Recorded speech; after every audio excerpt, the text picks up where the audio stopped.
po, ito yung sinasabi po na sa pagdadasal ng chaplet ng precious blood, kinukonsol natin ang ating Panginoong Jesus, ang Diyos Ama, at ganun din ang mahal na Birhen.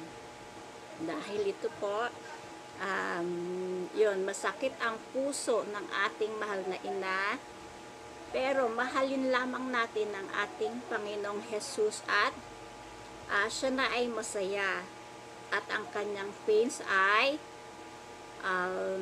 may heal. Learn how to console so as to be consoled. Kung paano tayo kinukonsol ng ating Panginoon, ito na ang time upang siya ay mai-console. Pray with love and make him happy. May the peace from heaven be with you all. I bless you all. Bye. Immediately she disappeared. Ayun po. Pray with love and make him happy. May the peace from heaven be with you and I bless you all. Ayun. Pray with love. Hindi po yung baka most precious blood, yung mga parang nasa karera, di ba, na nagmamadali, mai-comply lang. So, kailangan po, pray with love and make him happy. Ayun po.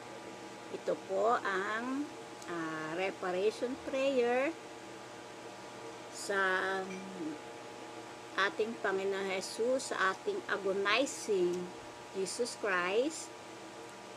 Ang pagdadasal ng 500 times ng most precious blood of Jesus Christ, save us and the whole world. At ito po ang bilin ng ating ina, ang manalangin ng buong pagmamahal at upang maikonsol ang ating Panginoong Jesus.